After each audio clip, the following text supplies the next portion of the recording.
हैं कि ओवैसी, असदुद्दीन ओवैसी और कांग्रेस मिलकर, एमआईएम और कांग्रेस मिलकर वहां पर हिंदू पर्व को रोकने की कोशिश कर रही है। मैं सबसे पहले इसी पर बात करती हूँ। विनोद बंसल जी, जरा बताइए, आपको लग रहा है ऐसा हो रहा है? क्योंकि हैदराबाद में भी इस तरह की शोभा यात्रा उन्होंने तो निकाल ली, उन्होंने कहा कि हमें नहीं फर्क पड़ रहा है। वहां पर पश्चिम बंगाल में पत्थरबाजी हो गई। क्या ये भेदभाव हो रहा है? सबसे पहले तो आपको सुधी दर्शकों को बिलेटेड शुभकामनाएं रामनवमी की।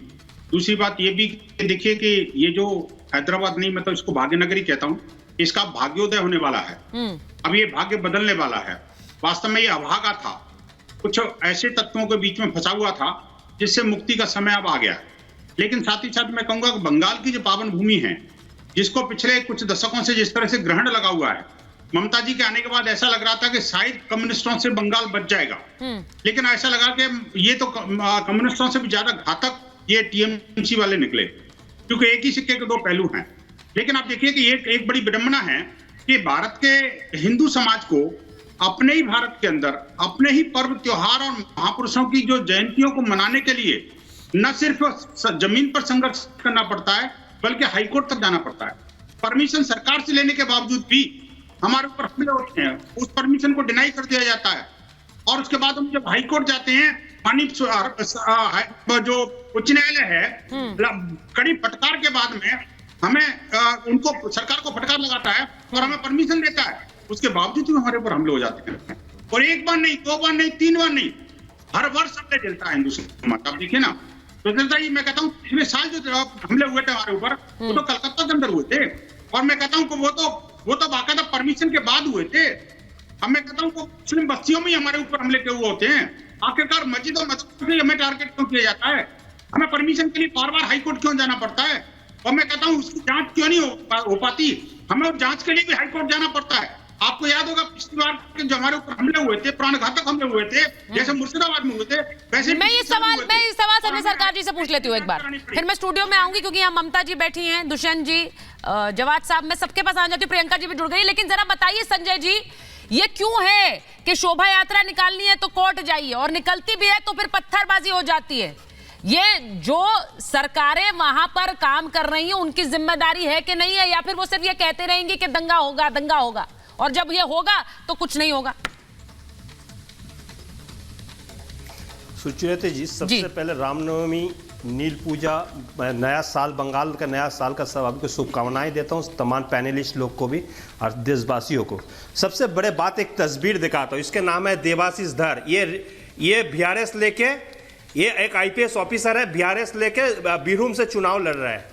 देखिए हाथ में, ये आईपीएस ऑफिसर था, ये हाथ में तलवार लेके चल रहा है। ये कोर्ट में कहा निर्देश दिया था, कोर्ट में निर्देश दिया था जो आप कोई भी हथियार लेके वहां पर मतलब जो रैली नहीं कर सकता है। एक कानून को रखवाला थे, जो रक्षाकारी थे, वो खुद ही पहले मतलब जो एक तस्वीर में ये तलवार लेके रैली में निकल जाएंगे, तो ये भारतीय जनता पार्टी तमाम जो नेता इससे क्या उम्मीद करेंगे? वो तो यूपीएससी से एग्जाम देके उसके बाद आईपीएस होता है ना। तो अगर वो पढ़े लिखे आदमी के अंदर वो चीज नहीं है, तो बच्चे को हाथ में तलवार होना तो कौन से गुना, हम तो कहीं नहीं देख रहे। लेकिन सबसे बड़े बात बोल रहे हैं, मुर्शिदाबाद में जो चीज आप दिखा रहे, थोड़ा अच्छा से दिखाइए ना। नीचे से हजारों को ऊपर जो आदमी जाकर वहां पर पत्थरबाजी कर रहे हैं। ऊपर में वहां पर जो ओसी था थाना का, ओसी का ऊपर अटैक हुआ, वो हॉस्पिटलाइज है आज के तारीख में। वो तो कानून रक्षा करने के लिए जा रहा है। एक बार एक्सप्लेन करिए संजय जी, आप जब कह रहे हैं कि ढंग से दिखाइए, तो जरा मुझे बताइए, आप ये कह रहे हैं कि शोभा यात्रा से लोग पत्थर मार रहे थे, आप ये कह रहे हैं क्या?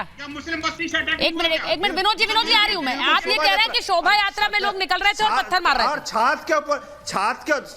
छात के ऊपर में कितना, टेरेस के ऊपर में कितना, 7 आदमी था, और नीचे रैली करने वाला कितना, हजारों को समागम था। नीचे से पत्थर मारते मारते मारते ऊपर जा रहा है, हम देख रहे थे। आपको चैनल में नहीं दिखा। अच्छा, आप देख रहे थे? नहीं, आप सिर्फ देख रहे थे, आप कार्रवाई नहीं कर रहे थे। ये आपको गलती है सर। मैं तो आपसे कह रही हूँ कि जो नीचे से मार रहे थे पर उन पर भी कार्रवाई करिए। संजय जी मेरी बात सुन लीजिए, मेरी बात सुनिए आप।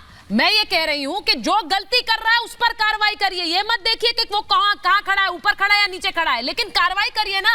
आप ये तो बता रहे हैं कि हम देख रहा था कि वहां से नीचे से पत्थर आ रहे थे, लेकिन कार्रवाई कहाँ की है आपने क्यों नहीं रोका? आपको पता था कि इस तरह की सिचुएशन हो सकती है। मुख्यमंत्री बार बार कह रही है दंगा होगा, दंगा होगा। तो रुके नहीं, जो ओसी के ऊपर में अटैक हो गया है, ओसी हॉस्पिटलाइज है, मौत को साथ में ओसी लड़ाई कर रहे हैं। एक ओसी पुलिस स्टेशन के जो ओसी होता है, आप मत बोलिए, चिल्लाइए मत, आपको जमाना खत्म हो चुका है, बंगाल में जीरो बंदा सन्नाटा हो चुका है। आज 6 सीट, सुनिए 5 सीट भी आप जीतने वाला नहीं है, आप चिल्लाने से कोई मतलब नहीं है। आप हिंदू के बात बोल रहे हैं ना, हिंदुओं का जो बात बोल रहा है, बीप कंपनी से क्यों आप चंदा लेता है? बीप कंपनी से आप चंदा क्यों लेते हैं? भारतीय जनता पार्टी का चंदा जाता है बीप कंपनी से। आप बड़े बड़े भाषण लेता है, बड़े बड़े हिंदुओं का बात करते हैं। कौन से हिंदू का बात बोलता है? नकली हिंदू है, नकली हिंदू है, आप नकली हिंदू है। जिस बीप कंपनी से आप चंदा लेते हैं, भारतीय जनता पार्टी का पार्टी है, जो पार्टी का नेता अल्लाह जैसे कंपनी से हिंदुओं का बात बोलता है, हिंदू का बात बोलता है। कौन से हिंदू है ये? हिंदू का नाम पे अरे तू कौन सा हिंदू? अभी तुमको हम बताता है, अभी तुम चुप करो, अभी चुप करो, अभी हमारा बात सुनो। सुनिए, ये जो नकली हिंदू इधर बैठे हुए हैं, पहले हमारी बात सुनिए। अरे तुम्हारा सुनिए, अभी तुम चुप करो। संजय सुनिए, ये जो नकली हिंदू है, इनकी बात मैं आपको बताती हूँ। आपको शर्म होना चाहिए। सुनिए, अरे शर्म आना चाहिए, डूब के मर जाना चाहिए, लेकिन इनको तो पानी भी कम पड़ेगा। देखिए, ये आधे अधूरे जो हिंदू सच के बैठे हैं, इनको तो पानी भी कम पड़ेगा। इनको शर्म आनी चाहिए, इनको शर्म आनी चाहिए। जो कहते हैं, अभी इन्होंने एक फोटो दिखा करके कहा देखिए तलवार लेकर के चले गए। अरे आप हमारे प्रोफाइल में जाइए, देखिए हमारे हाथ में भी तलवार है, लेकिन उस तलवार से तो हम किसी का गला नहीं काटा, खून नहीं गिराया। वो जो ऊपर से बोतल मारा, उसको आप कुछ नहीं बोलेगा, खाली हमको बोलेगा। ठीक है, सुनिए, मैं बताती हूँ। जिनको हिंदी भी नहीं बात करनी आती ढंग से, ये बात करेंगे, ये बात करेंगे हिंदुत्व की, ये बताएंगे हिंदू संस्कार रीति, ये बताएंगे कि हमारी सभ्यता, हमारी संस्कृति क्या कहती है। इनको क्या पता है शास्त्र पूजन क्या होता है? अरे जिनको अपनी संस्कृति नहीं पता, वो दूसरों के बारे में मंच पर चढ़ करके बोलते हैं कि ऐसे नमाज करिए, वैसे नमाज करिए। जब लोग आएंगे दंगा करेंगे तो आप अल्लाह को याद करिए, पहले आप भगवान को तो याद कर लीजिए। जिस हिंदुत्व समाज में आपने जन्म लिया है, पहले अपनी सभ्यता, अपनी संस्कृति तो सीख लीजिए। दूसरे मुसलमान को उसकी सभ्यता, उसकी संस्कृति बाद में सिखाइएगा। शस्त्र पूजन क्या होता है?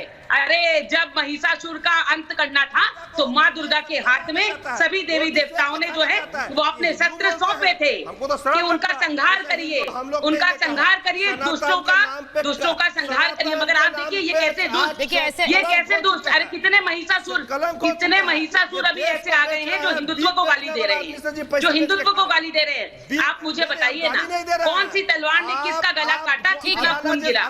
नहीं, मगर उनके ऊपर बोतलें गिराई जाती है, क्योंकि मुख्यमंत्री ने कह दिया था कि वो आएगा, तुमको डराएगा, मगर तुम डरना मत, तुम दंगा करना, उसका सर पे बोतल फोड़ना, ये सिखाया है ममता बनर्जी ने। और ये आधे अधूरे नकली हिंदू सजे बैठे हैं इधर। अरे पहनिए ना टोपी, अरे खुल के करिए, बात समझ नहीं आएगी, खुल के करिए, आपको जो करना है। किसी हिंदुवादी पे आरोप मत लगाइए। पहले